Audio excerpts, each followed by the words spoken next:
अजित जगताप, मी कोल्हापूर जिल्ह्यातून आहे. आमची काल 16 ऑगस्टला एक्झाम झाली टंकलेकरची. त्यामध्ये सगळ्यात महत्वाचं म्हणजे मुलं जेव्हापासून जाहिरात पडले तेव्हापासून प्रॅक्टिस करायला लागलेत. आणि 6 महिने झाले, 6 ते 7 महिने झालं मुलं पेपर टू स्क्रीन प्रॅक्टिस करतायत. आणि अचानक तिथे गेल्यावर आम्हाला समजतंय की स्क्रीन टू स्क्रीन पेपर आहे, म्हणजे screen to screen skill test आहे. मग हे आधी पूर्वकल्पना ह्याची द्यायला पाहिजे होती. फर्स्ट शिफ्टला जो पॅसेज आलेला, तो पॅसेज मी फर्स्ट शिफ्टला होती, तो पॅसेज इतकी आकडेवारी होती की आम्हाला रिदम पकडता येत नव्हतं, स्पीड आमचं लागत नव्हतं. आणि सगळ्या तिन्ही शिफ्ट वाईज घेता म्हटल्यावर काठीने पातळी पण पॅसेजची तीच पाहिजे. प्रत्येक शिफ्टला वेगवेगळा पॅसेज होता आणि गोपनीयता राखली गेली नाहीये. त्यामुळं ही री एक्झाम व्हावी अशी आमची इच्छा आहे. 6 महिने झालं कितीतरी मुलांनी मेन्सच्या एक्झामवर पाणी सोडलं आणि का तर आपला पॅसेज बसतो 20 पैकी 20 मार्क काही मुलांना मिळत होती आणि तिथे गेल्यावर 0 मार्क. हे कितपत योग्य आहे त्याचा विचार केला जावा आणि पुन्हा री एक्झाम व्हावी एवढीच विनंती आहे. मुलांचा गोंधळ राहिला तरी पण मुलांनी एक्सेप्ट केलं, ठीक आहे न्यायालयाने आता दिलेला आहे, आपण आता करू तिची तयारी. त्यामुळे सर आम्ही केली, पण तिथं गेलो बघतो तसं सॉफ्टवेअरचा प्रॉब्लेम, कीबोर्ड चांगला आहे एकदम स्ट्रक कीबोर्ड, बटन्स वगैरे पडत नव्हतं, स्टाफ कोऑपरेट करत नव्हता सर पूर्ण. म्हणजे पॅसेज आणि आता मेन म्हणजे कंपनीकडे कॉन्ट्रॅक्ट दिल्यामुळे त्या हायकोर्टची वैयक्तिक बाबा जबाबदारी होती की बाबा आपण जाऊन बघावं कीबोर्ड आहेत का नाही सुस्थितीमध्ये. आमचं वैयक्तिक मत आहे किमान बाबा 50% तरी कंडिशन मध्ये कीबोर्ड असावेत. कीबोर्ड पूर्ण सर 90% बाद झालेले कीबोर्ड, म्हणजे ज्याच्यामध्ये बटन्स पडत नव्हते किंवा हालत होते, काय होत होते.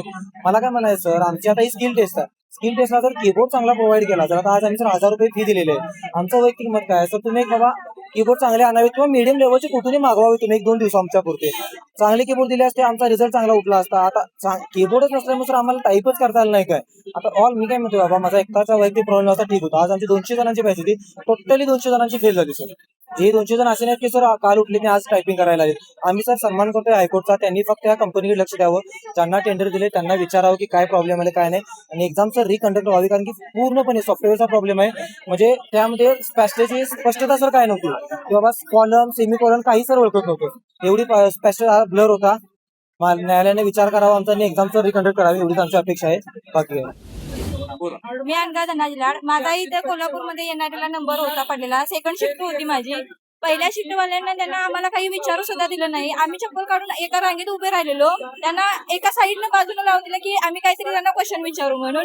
त्यानंतर त्यांना आमच्या फर्स्ट शिफ्ट जी झाली होती त्यांनी कीबोर्डची मागणी केली की जाम झालेत कीबोर्ड, शिफ्ट पडत नाहीत आणि तुम्ही कीबोर्ड चेंज करून द्या.